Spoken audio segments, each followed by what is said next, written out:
Trying to make a smart money decision in 2026 feels insane. The internet is full of conflicting views. Can someone explain what's going on here? Someone's lying. The American dream is not dead. Your life is not horrible. This is the best time in the history of man to be alive. The news says a lot of this. The three components were we could have 3% growth.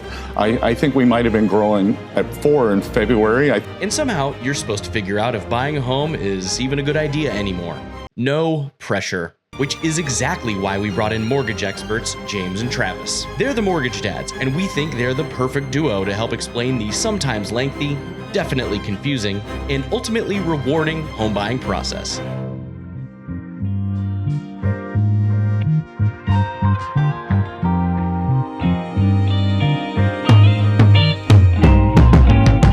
So I think the biggest misconception that the regular consumer buyer sellers have, they just don't really know what we do on a day-to-day. As lenders? Yeah. I think that most buyers have been shopping for a home for a while in their minds, right? And their kind of first look is to a real estate agent. We're kind of like that second thought. Yeah. So really when they're out shopping with that real estate agent, what they're not really thinking about is, am I already pre-approved? They're just thinking about the third bedroom or the fourth bedroom or the big yard or the school district they're in or whatever it is, right? They're not necessarily thinking about, hey, have I talked to a lender yet? Do I know what my exact payment's going to be on this? They haven't really done that yet. right. I think that they feel like that we're the ones who, when they're ready to buy, are just the ones who tell them yes or no. But what they need to understand is that we are an advisor. We're the ones who are going to kind of help shape what affordability looks like for them and whether or not it's a good time for them to buy. And if they're ready to buy now, great. And if they're not ready to buy, how do we kind of get them on that path, right? So we are really that first conversation because we're going to build that vision for them.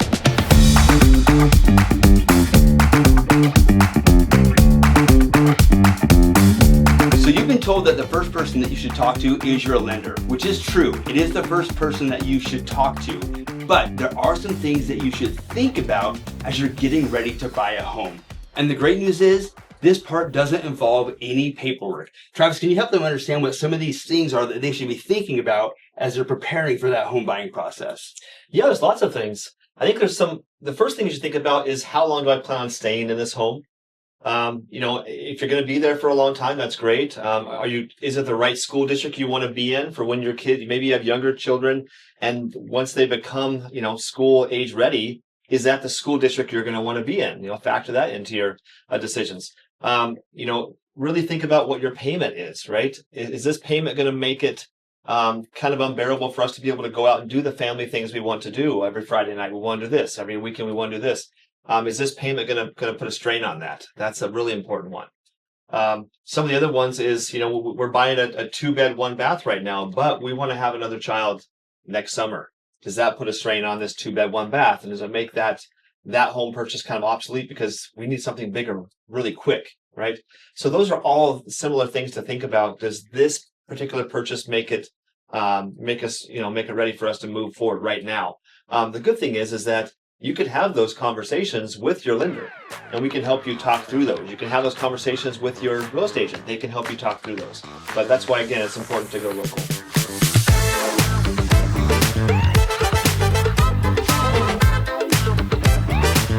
One of the things that we see all the time is that people think that home buying is just a financial decision. Well, that's not entirely true, right? I mean, that's what they think, but there's two different sides of decisions. One, you have the emotional side and the financial. Yeah, so on the financial side, really what people are focused on is, do I have the income necessary? How's my credit? How's my savings? And what's my debts going to look like? And this is really where their mind is focused in that kind of financial readiness side. And so when they're there, they think, okay, I've checked all those boxes. I'm qualified, I'm pre-approved, I'm ready to go start shopping. Exactly. So after they've kind of checked those boxes, with the income, credit, savings, and debt, they're either qualified or pre-approved and ready to go. But what they really need to think about is, are they emotionally ready for those decisions, right? So what comes with that? When the dishwasher breaks and you're renting a property, the dishwasher breaks, who fixes that?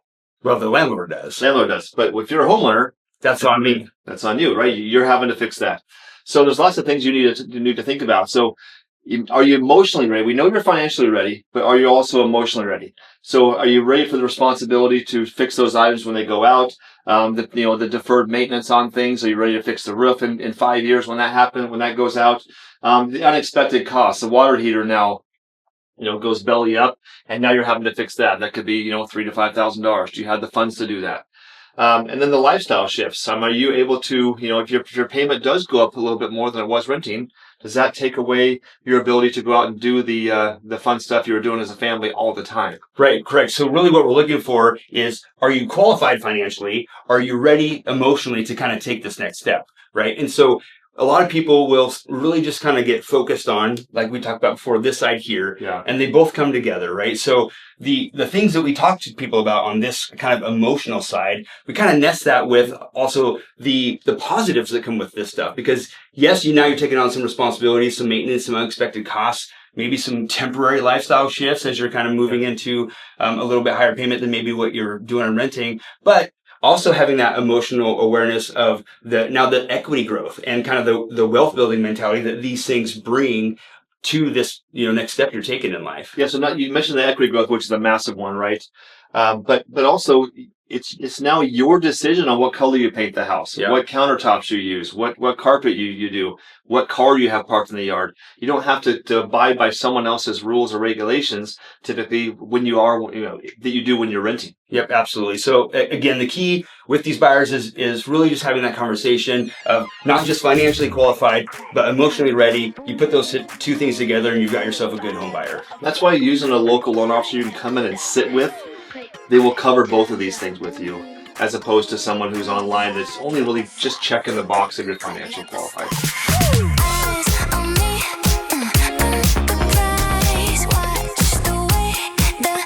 So getting pre-approved is something that probably sounds pretty intimidating to the average buyer, right? I know it did for us, and I'm assuming it did for you when we weren't in the industry. Oh, absolutely. Getting pre-approved is intimidating. Yeah, well, when I applied for my first home loan, to be honest with you, I thought that there was just going to be some judgment on the other end of that, from that lender. Right. I was young in my career, maybe hadn't made some of the wisest decisions on some of my credit management. So it did feel intimidating, and maybe there's a little bit of just like fear of like what that person might think of me on the other end of that conversation, right? Yeah, but that's not always the case. So maybe go into detail a little bit about what we kind of think about when a borrower sends in their application. What the person you're kind of looking at, and are you judging them? Right. Well, so I think what's important for a borrower to know what we're looking at initially is we're just having that initial conversation on, are you ready to buy? Because a lot of times when borrowers think that they're maybe not ready to buy yet, and then the right home pops up, and now they're scrambling to get pre-approved, right? So one of the top goals in this pre-approval process is making sure you're ready, regardless of what your time frame looks like, so that you know that you're pre-approved for when that first property pops up, you're ready to react, right? So now, besides getting them just ready to make that offer, we also want to make sure that we're taking a look at where they're at financially, where they're at with their credit score, and where they're at with their assets, right? It's really the kind of three-legged stool to the pre-approval process. Because I can't tell you how many times I've had a borrower come to me and say, hey, I've been working on my credit, for the last year, and I've got my credit score up now. And I said, great, let's take a look. And now we're having the assets conversation for the first time. So we're in that pre-approval process, we're looking at all three of those things so that the borrower knows, hey, I'm good at my assets, I'm good at my income, I need to work on my credit, or I'm good on my credit, I'm good on my income, but I need some more assets. Like, it gives them that whole picture. Yeah, I agree with that. We've had many clients that come to us in need of pre-approval, but they're coming to us when there's 4 other offers already on the property, right? And so now we're in a push to try to get that pre-approval done and get it through underwriting and get the answers they need. But it's maybe too little, too late, because that property's already gone because they came in, let's say, a week too late, 2 days too late, right? So it's really important to come and get that done first. And again, there's no judging on our part. Yeah. We've all been there. There's been credit mistakes in most everybody's lives, right? Yeah, absolutely. And so when we're looking at something, we're not looking for a way to turn down the loan or to judge you on it. We're looking for a way to help you and get you approved for this loan. I think other people also think that like a pre-approval expires, right? Like, oh, my pre-approval is only good for so much time, right? And so it's easy to have that conversation of, your pre-approval stays good, barring significant changes, and Yeah. once you're ready to make an offer on the home, we're just going to dust off that pre-approval, make sure that there hasn't been anything significant change. You're still pre-approved, right? So that misnomer or that misconception, I should say, that pre-approval is only good for a finite amount of time is something. Yeah, and technically it is, but we all know that it doesn't take. We just have to maybe pull another soft credit or pull a hard one. Yeah. We're making sure that you have the same job, that your title's the same, that you didn't switch to a self-employed or a commission-based job, right? And that you still have the assets you said you had before. Yeah. So we just ask really basic questions that take us 30 seconds to determine, are they still pre-approved, Yeah, right? exactly. Are they still ready to go? It's really simple. One of the other things that we're having a dialogue with them about in that pre-approval process is also just kind of, what am I pre-approved for? And then what is kind of like my payment comfort or my payment goal that I'm looking for, and trying to help them avoid that heartache of going out and looking at a home, falling in love with it, and then they come talk to us about the numbers and realize like, oh, that's a payment shock. Like that's outside of what I was looking for. And they kind of have that heartache of, maybe now not wanting to move forward on that particular home. And what I will add is that's why it's so important to work with a local lender. So wherever you're at, work with somebody local. And the reason I say that repeatedly is if you just go somewhere online and get pre-approved, they're going to approve you. They're going to send you a pre-approval letter for whatever the max you're pre-approved for, right? And that may not be in your best interest. So when we're sitting down talking to a borrower one-on-one, we ask them, what's your comfort zone of where you want to be? Mm-hmm. Because that may be $1,000, $2,000 less than they actually are approved for, right? So per month, it could be significantly different, right? They may be approved for a $4,000 payment, but they're comfortable at $2,300, right? So that's why it's important to work with the local loan officers and real estate agents to understand your personal needs, not just their own.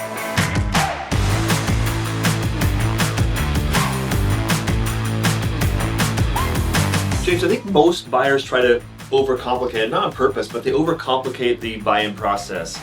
So how can we make it more simplified for them? Sure. Well, I think that a lot of buyers, once they kind of find the home that they love, or maybe even before they find the home that they love, they just aren't exactly sure what all steps it takes to getting keys on that final day. So, kind of from the very beginning, right, we're going to start out, I'm just going to simplify this with the dollar sign here. We're going to start out by verifying their income, their assets, making sure that we qualify for them for the home. So basically, we're just going to go to the approval process pretty quick. Yep. There's an R in there somewhere. So approval process. Exactly. So once we get them approved, right, now we're going to hand them off to their real estate agent. So we've got their real estate agent over here. And now their real estate agent is going to take them out to buy them or to help them find the house that meets the parameters, that falls in line with what they're pre-approved for, what they want in a home, and what their monthly payment goals are. Okay, so to clarify so far, they want the house. Yep. They've come and gathered up all the documents, brought them to us. We got them approved for a certain amount. Now we've told the agent, here's what they're approved for. Now what the next step is they go out and do what? Well, they're going to go find the home that they love. So find that perfect home that they love. I love that home already. It's ready to go. Absolutely. So this is the one they love. They've looked at a couple, but they found the one they want to make an offer on. Yep. So they make the offer. Yep. Make an offer. We give them the pre-approval letter. They maybe have some negotiation between their buyer's agent that's representing them and the listing agent that's representing the seller. Now they come to an agreement. We're under contract. Now we're under contract. We have a contract here that's ready to go. It's pretty binding. And now we're off to the races. So what happens when this contract comes now this contract comes over to us. Now, right in this moment here, there's kind of a lot of things that are happening kind of simultaneously, right? So we're going to get an inspection, right, from their agent, right, is going to help them get the inspection on the home, make sure that everything's good with the home. Yep. As soon as we have the green light that there's nothing wrong with the house from an inspection perspective, we're going to get an appraisal. Right? And that's ordered by us, the lenders. Correct, exactly. So the appraisal is intended to protect the home buyer and then us as a lender to make sure that they're buying the home for what it's actually worth, right? Now, while this is happening, we're getting title and escrow set up, right? So that we can get everything recorded with the county and getting everything ready to record that note with the buyers that are going to be on it. Well, we're also ordering the verification of employments. We're ordering insurance. We're gathering up all the last the last second documents that we didn't quite get everything we needed up here. Maybe we need to all those. a fresh a fresh pay stub or something like that, right? So we're getting all those things right here that James mentioned is happening simultaneously as we're waiting for the inspection, the appraisal process to play itself out. Yep, exactly. But once that's all done, we have everything we need. The inspection came back great. The appraisal came back at the value we needed as is. Where are we at now? Okay, so now we're going to basically get everything back to the underwriter for that final approval. Once we have that final approval from the underwriter, then we're getting the documents out to title so that we can schedule that borrower to go in and sign for their new home. Okay, so that, after the underwriter's done, everything goes to title for them to go in and sign the documents, and then we're funding that day or the next day. So from all of this, let's say after they make the offer to here, this process is typically how many days, you figure? Well, the market standard is 30 days, but we can make that longer if that's something that the buyer or the seller needs, or we can make that shorter as well, right? Yeah, we've closed in as little as 8 days before, and as long as the borrower or seller needs to fund, we've gone that long as well. So this process, though, this process can take, the approval process isn't very long as well. It only takes like 24 hours roughly to do that. This is really where typically the most amount of time happens is trying to find that perfect home. Find that perfect home, and that's where the borrower spends a lot of the time, and that's the most important part. The rest of the stuff kind of takes care of itself, but this is the one that the borrower needs to take the time out to find that perfect home that fits the needs for them and their family.